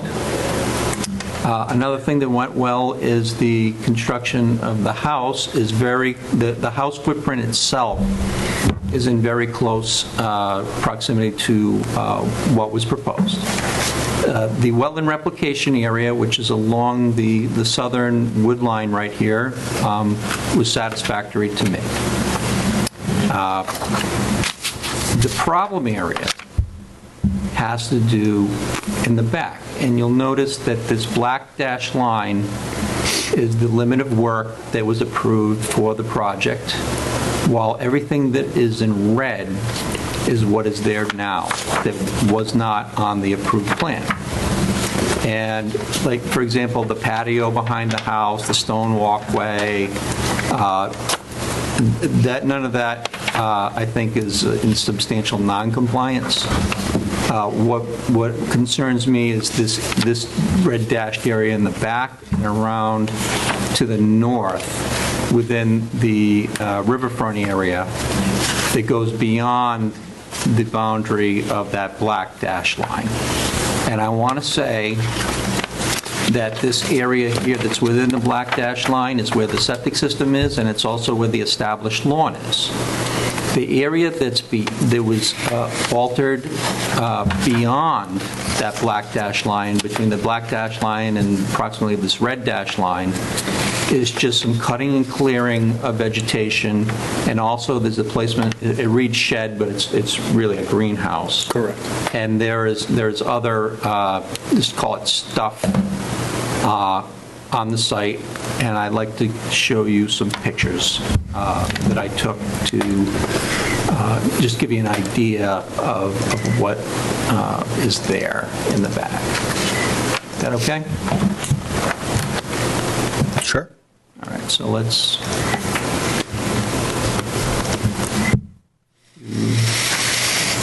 share, and here we go. So here's the beautiful new house, very nice, well done. It was built very close to the footprint of what was approved. Here's the yard in the front, kind of going down to the wetland. Here's the well right here. And this would be the left or south side of the house. The wetland replication area is along the wood line here on the left. So what I did is I walked up to about where this tree is, and then I took a picture looking the other way. Right. And that's what it looks like. There's a little, some logs that were probably just from when they were cutting the trees. I don't have any issue with that. If you don't have any issue. It doesn't look like there's very much in here, but there are small red maples and high bush blueberries and the other things that were to be planted here. So and it has the hydrology, so I don't have an issue with the wetland replication. Here's another And there's a little pile of stones that was proposed. I don't know why, but here's the thing, is I wasn't around for this approval. This was done in 2022, a year before I started. This was a Steve Zisk review. So I'm just the guy, I'm claiming just to be the new guy on this one. Okay? But then what we do is we go into the backyard, and there's nowhere, there's nowhere on this property that is not within jurisdiction. There are wetlands basically surrounding this property, and there's also a perennial stream on the north side with a 200-foot riverfront area. And the edge of the lawn here is the black dashed line, more or less. And you can see we have some stuff going on in the woods. And so you have three beautiful girls? I have You do? one daughter. One daughter? Oh, they must have had friends over. Yeah. Okay. So I'm sorry, by stuff in the yard, you mean the hammock? the hammock and the ladder and even the hula hoop and there's a little picnic table, play school picnic table. Here's the backyard. This is the part that's within the approved limit of work, right here. Yep, then we got this too. It's right on the edge, right? So maybe close enough. But the hammock. Thing is that everything outside of that black dashed line is supposed to be not touched whatsoever, and it was supposed to be left completely to nature. Okay, then we go to the very back.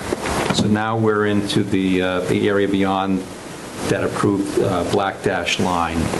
And you can see that that black dashed line more or less represents the edge of the established lawn. All this area right here was cleared of vegetation, and we have, and here's just the back of the house from where I was standing. Then we have this, all this stuff in here, beyond the approved limit of work. And then now I'm on the north side looking back at the house, at the shed, which is really a greenhouse. And this is what we have going on here when the approved limit of work is more up here on the right-hand side where the lawn is.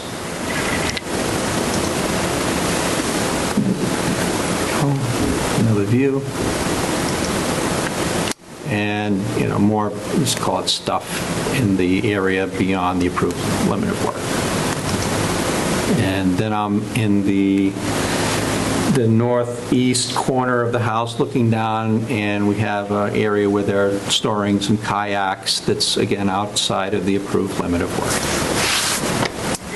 Then we have some stacks of cordwood in that area too, which really doesn't bother me too much, except, maybe the tarp. And I took this one just to show where the well is again.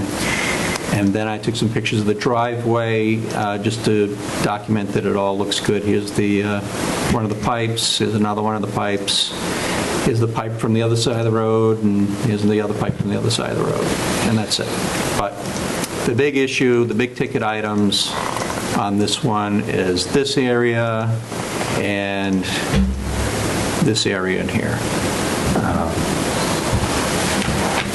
I spoke with Mr. O'Hara's wife when I visited, and she had an explanation, and I said, well, we will have a discussion tonight. So I will hand it back to you, Mr. Chairman. All right, so what we're seeing is creep, right? We're kind of Well, this is why I want to have area work has cracked I think we should hear from Mr. O'Hara, if that's okay with you. Sure. Hi, so my name's Tim O'Hara. I'm the property owner. I purchased the land back in '21. There were approved plans for a house on the lot. The day the signing of the land was completed, I had my site crew come out and put the erosion control on the site. Steve Zisk came out. I worked closely with him. He walked it, said it was fine. I cleared the land myself with the chainsaw. That's what all those stacks of wood you see around the property are. I cut them down and I stacked them. Trust me, if I didn't have to cut down as many trees as I did, I would have been a lot happier, but I was told everything within the erosion barrier needed to be cleared. Prior to setting up the foundation of the house, due to COVID and the lumber prices, we had to switch from a stick-built house to a modular house, which changed the plans. I came before this board, got the new plans signed, which brought in the erosion control barrier inside what I had already cleared. This is what the new plans will show, that the barrier is closer to what is only green, but the trees were already gone by that point. All of this happened, I believe, mid-2022, because we moved into the house in December of '22. Because it was a modular house, it was dropped on the property early August of '22, and all the finishing work was done before December when I got the occupancy permit.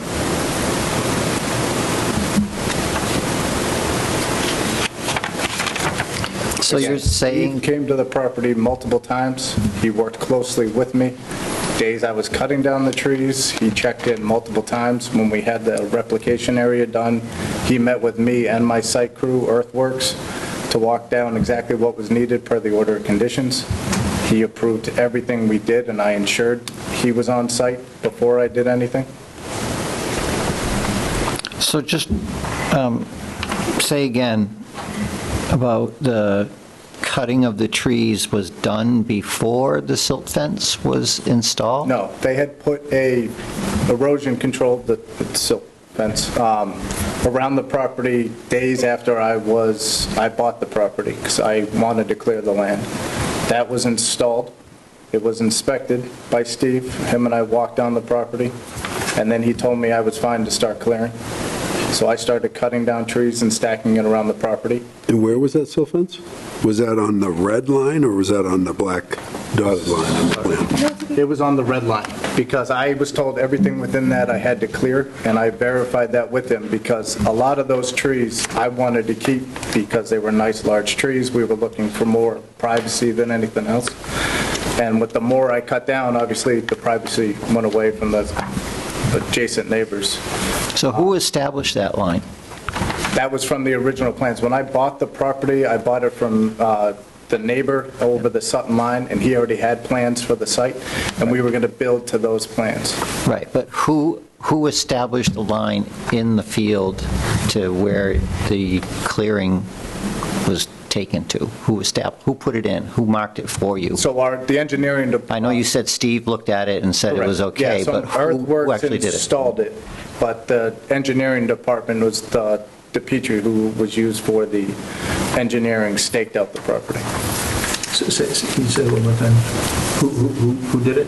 Earthworks was the site work company, and then the engineering company, DePietri, was the one who actually staked it out for us. DePietri, sorry. It's okay. ESC/limit of work. Correct. Fine. They came out after the plans that I presented to you in 2022 and restaked the property for the new erosion control to be installed. And that's when it moved into where the grassing line is, where we can clearly see. And you can still see it on the property. If you walk around, you can still see it on the red line. There's still some left over. And then on the interior line, you can see the new barrier that's still there. And why did that change? Because I had to go from the lumber prices went through the roof, so I couldn't go stick build anymore. I just couldn't afford it, so we went modular. But when we went modular, we had to change the design. So with modular, it's actually cheaper to keep it more of a one-story. So we went wider with the foundation, which caused us to have to move the property in towards the center. Got it. And then the outside barrier was adjusted because of that. To keep the area probably being permitted. So we had everybody we could involved. I had, again, Steve and I became close. I don't know if that was to his detriment or not, but he was at the site almost every couple of weeks, because every free minute I had, it took me 9 months to clear that land. I chopped, moved every log. He actually came, and I did have to hire somebody to move the brush, because I had moved most of the branches and brush into one of the unapproved areas down the bottom of that hill. and I had to pay somebody to come in and clear that because I wasn't aware that that wasn't an area I could move it to. But he had walked the driveway with me. We talked about the 2 pipes in the driveway at extent because, again, the neighbor had the drawn plans before, and we were trying to argue to that second pipe because it really doesn't see water, the one halfway up the driveway. But they insisted that the plans were set up that way. And then with the replication area, again, this was all new to me, so I wanted him there at the site to walk through everything with us.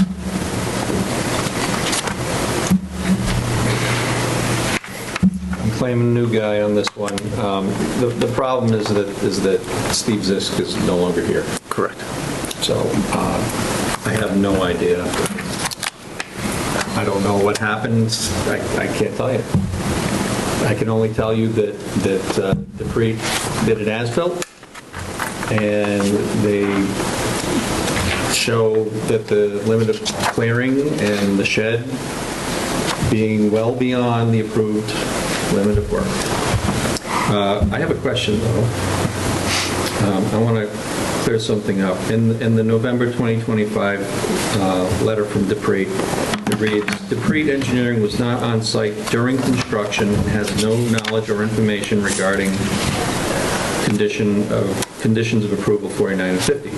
But the first part of that is that they were not on site during construction. So during construction, but what about pre-construction? Because Mr. O'Hara states that Dupree staked it out, but Dupree says they were not there during construction. So. Tim is online. He can speak to that. Okay. Hi, this is Tim Tuvig from Dupree Engineering. Hi, Tim. Hi, good evening. The first thing, it may be kind of after the fact, but just to kind of provide a little bit of support for what Mr. O'Hara was saying. I just wanted to share my screen really quick if someone could allow that for me. Yep. And again, like we do have an as-built that shows what was approved on that. Second, I'm still unable to share. Should be all set. Should be able to now. There we go. Yep, that was good. So this is just a near map image that I'm pulling up here from late March 2022. You can see the erosion control that was placed, and it does seem to correspond with that outer line that Mr. O'Hara was talking about, to kind of keep your eye on those compost models that are in there. You can see that it does match up with that outer extent that he cleared out to. And again, so we have the as-built that is basically just showing what's currently the lawn area, but just to provide a little bit of evidence for what Mr. O'Hara was saying. In regards to what was staked out in the field, I'm not familiar with the site, so I can't really speak to what was done prior to or during construction. But in terms of the as-built and what was there after construction, we had our survey crew go out and perform everything that was needed for the as-built. Okay, thank you. You're welcome.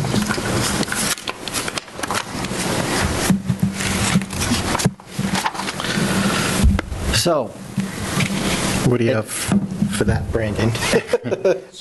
There's been no grading done in this Correct. area. Correct. Thankfully, so that's a positive thing. And the ground is really, other than the cutting of wood, the ground is not disturbed, so that's a good thing, too. There's a shed and quote-unquote stuff in those areas. And what I guess that the big concern here, two of them, is I don't know what is what it reads here. Total riverfront area 78,708. Riverfront area of disturbance approved with 7,510 square feet. The actual riverfront area disturbance was 11,701 square feet. So the percentage is 14.9%. when of the total riverfront area on site, that's a problem because forget about the bylaw, the Wetlands Protection Act standard is 5,000 square feet or 10% of the total riverfront area on site, whichever is greater. So you're not supposed to exceed 10% under the state law. So that's a big problem here. And under the bylaw, there's been some slight encroachment into the 25-foot no-touch zone for residential. Very slight, though. And again, it's just clearing. Yep. But it's the riverfront area. It's like, I guess, a big-ticket item here for when you're taking into consideration the impact or the additional work that's been done beyond the preliminary work.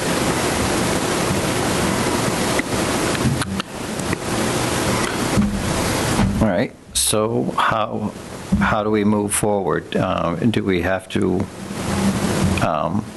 request that he replant a portion of this, or do we? That's up to you. Ask him to put a fence or something? There's a boundary to keep from going into this area and move the stuff out? Let's take a step back and think about the purpose of this hearing. Well, this meeting is to approve a certificate of compliance or not. Think about whether or not you think that this plan deserves either a partial or a complete certificate of compliance. All right, so that's first things first. And then if you do not think it's worthy of a certificate of compliance and you vote it down, then you need to come up with some kind of a plan for how Mr. O'Hara is going to get the site into compliance. And it can involve an after-the-fact notice of intent. It can involve restoration, but something that will help him get back into compliance. The issue with an after-the-fact notice of intent for the riverfront area sections anyway, which is a lot of it, it's not going to meet performance standards under the state law, never mind the bylaw, because the total riverfront area exceeds the 10%. Okay, so it would not meet the performance standards. So something has to happen with some restoration in the riverfront area in order to even consider it for a certificate of compliance. Follow me? I understand the words, I just don't understand what would make it compliant? How do you? The easy thing, here's the easy thing to do, is to have the greenhouse and all of the quote-unquote stuff move out of those areas and let the rest of it be. That would be the easiest thing to do. If you want any more on top of that, that's your prerogative. So just to make sure, so if you moved all that out and then we went back and did another inspection, he could get complete certificate of compliance? I think so, with the stipulation that, you know, the areas beyond that black dashed line must be allowed to regrow naturally and no further work in those areas. Could we issue a partial certificate of compliance in the meantime, or how does that? I do not recommend doing that. Got it. Not until compliance has been reached. Yeah. Sorry, but is the greenhouse impeding anything? It's not, there's no foundation under it. It's literally just sitting on the ground. It's a frame that has a... It's a structure in an area where no structure was ever approved. And wetland jurisdiction, not only that, but it's in the 200-foot riverfront area of a perennial stream. So prior authorization would have been required. So basically a notice of intent would have had to have been filed to allow it. The problem is that you're not allowed to exceed 10% total disturbance of the riverfront area on site. And if you keep the shed where it is, and it's not just the shed itself, but it's the access to the shed, keeping any area clear around it so it doesn't get overgrown. That's, are you going to meet the 10% performance standard? I don't know, but it would have to be done through an after-the-fact notice of intent. So again, the easy thing is just to move everything out, get everything into compliance, issue the certificate of compliance, and move on. It might not be easy for Mr. O'Hara, but from the commission standpoint, as far as regulatorily wise, that's the easiest thing to do. And most cost efficient. Yeah, because otherwise you have to file a notice of intent for this work. Yeah, it's absolutely a notice of intent, because the riverfront area is a resource area, and part of that red line is within the 25-foot no touch for residential under the bylaw. But after he moves the material out, the stuff out, do you redraw this plan and redraw the red line? Because the red line is still on our plan, whether it shows... Right, it was cleared, so you have the right to require some kind of planting restoration. I personally don't see why that's necessary as opposed to just letting it be, but maybe you could require a fence or something to make sure that there's a visual cue. These are all things that are up to you. So, Mr. Chair, if the previous, what Tim showed us with the original silk fence wasn't there, then I would have a different notion of making him do more, but I think just having him move the greenhouse, move the other stuff outside of the woods and back in would be okay, because I do think there was probably a little conflict of information between the original done to the second part when he came in and then had to redo due to the modular. Like, I mean, I understand, but if we didn't have that for evidence, then I'd totally go the other way, but. And I agree completely. Okay. So I just look at this and say, tonight we wouldn't approve it because it's not compliant because he has stuff there.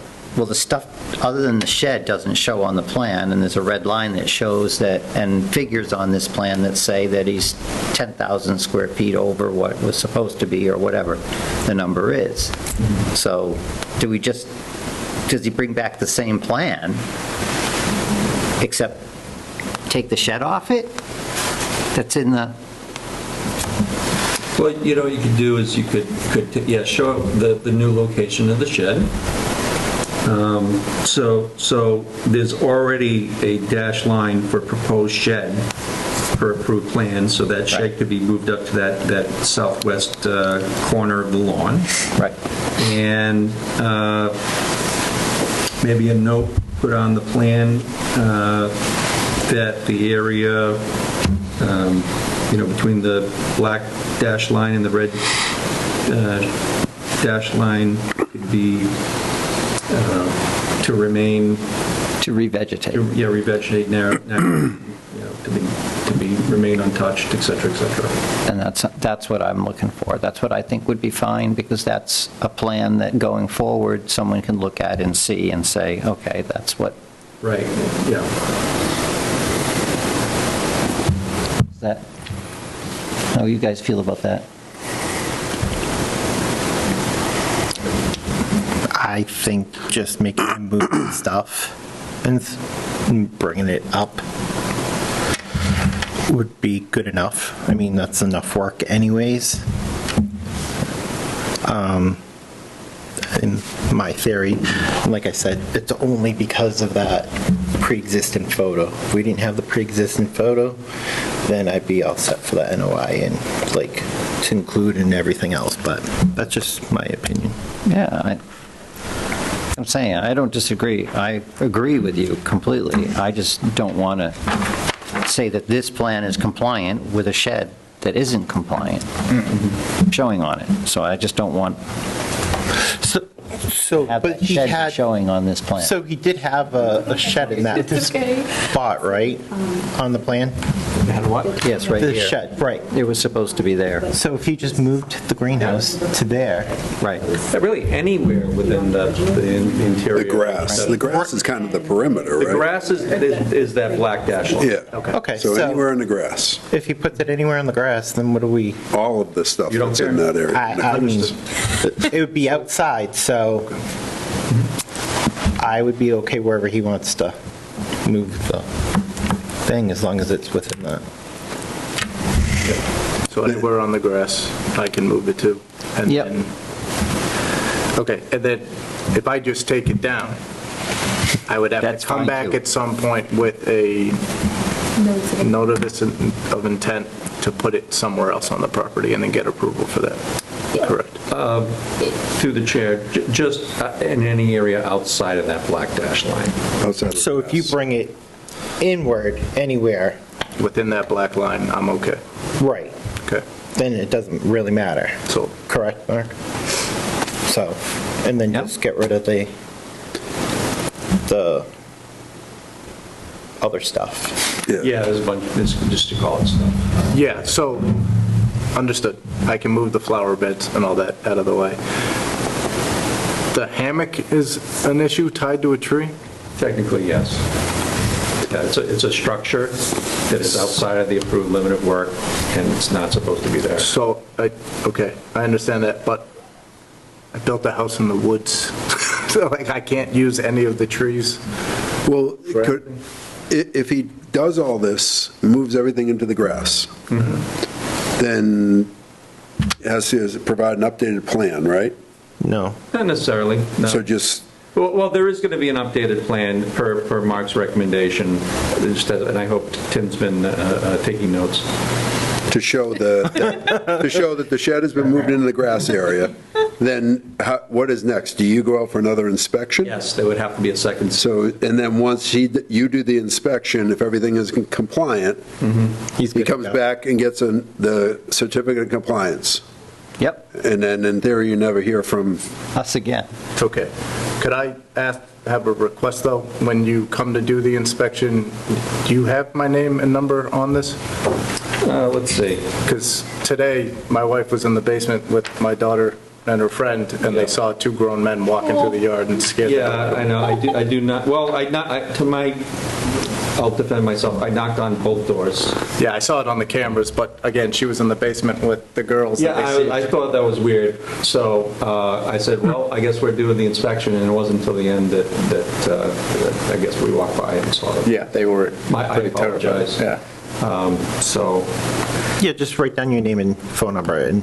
yeah, please do. In fact, I'll give you my card as well, and I'll make sure that somebody is there. Yep. Okay? All right. So I will take everything down, I'll move it within the black line, Yeah, and pass then that we'll around. schedule another inspection. and you got to get an updated drawing done, right? With the minor tweaks. So With the tweaks- red line removed? The tweaks Thank you. will be Appreciate it. that, let's say, some kind of note between the black dash and red dash line saying that, something to the effect that all materials will be removed, including the shed, and area to remain undisturbed, no work, something to that effect. Allowed to grow back naturally. Yeah, allowed to grow back naturally. Okay. Anything else? I think that's Yeah, good that enough. would work for everybody, I think. All right, thank you very much. Yeah. Appreciate that. Thank you Thank you.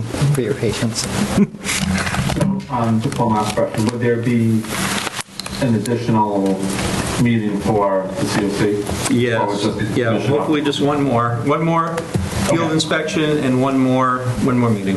But in theory, you wouldn't have to attend in person. You could If, once he does the Yeah. inspection, he wouldn't even have to, technically, right? Correct. If everything's If- met. If we go out there and say, everything looks great, I'm going to recommend a complete certificate of compliance, I don't think you even need to show up. Just when you're done with everything, notify Jen at the town hall, and then she can let us know, and then we'll contact you Okay, when we do our inspection. perfect. And then you should be good. Great. Thank you, guys. Appreciate Thank you. Thanks. Thank you. Have a good evening. Thanks, Tim. We don't continue this to a certain date, right? Because he's going to have Correct. to get back to us. Were you just as scared as they were, Brandon, when you noticed? No, we were walking like, like, it looks like there was somebody home, but nobody was answering. I'm like, what's going on? And then, so like, the thing is, we started on the other side of the house. The side of the house they were on has a walkout, and we walked by, and then they were there in the basement. We're like, oh. Yeah. And next thing I know, they're all upstairs. Yeah, so I go. And the police roll in. Yeah. So, Mr. Chair, I have to ask, do you want to continue? We've hit our 2-hour mark. You have one thing that Jen needs you to sign, which is not anticipated refund for 53G funds for 209 Southwest Main Street, so it should be in that blue folder. I signed it already. What we didn't use for our consultant fee is going back to the applicant, so it just has to be signed by everyone. Look at that, an honest consultant. I know, right? Didn't talk her up those bills, huh? Wait, I thought What that's is the rules and happening? responsibilities. Have we done roles and responsibilities? Because it's on the agenda. You sent it. I thought we already did it. Right, but I believe Not there's tonight. there's a signature. There's a signature for that. May I? Yeah. Has everyone signed the card? Yeah. I read in the email, we were supposed to leave the card somewhere. Put it in here. All right. Yeah. I couldn't Thank you remember. for doing that. Thank Thanks for you. getting that, Kate. Yeah, thank you for doing that.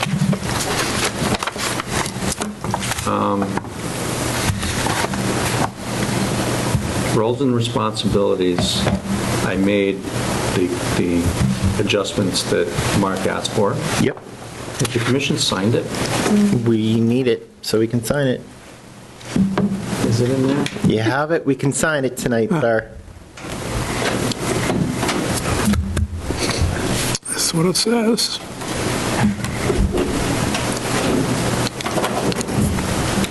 If not, we can put it on December 15th and sign it. Pressure's on. Not going to want it on that agenda. I know, I know. Can you pass that back? Actually, I'll be honest, getting that thing behind us if we can would be lovely. Oh, that's going to be a dogfight, but Yeah. See it in here. I don't know, you would have, Jen would have had to print it out. Yeah. So you said sent it to everyone for review. Yeah. Is it in the binder? It's in the binders. Oh, it is? Oh, it is. So Oh, look at that. Take one of those? Look at Mark go, huh? Sign it. There it is. So just take one of those. Oh, this is the draft. This is not the right one. That's not the right one?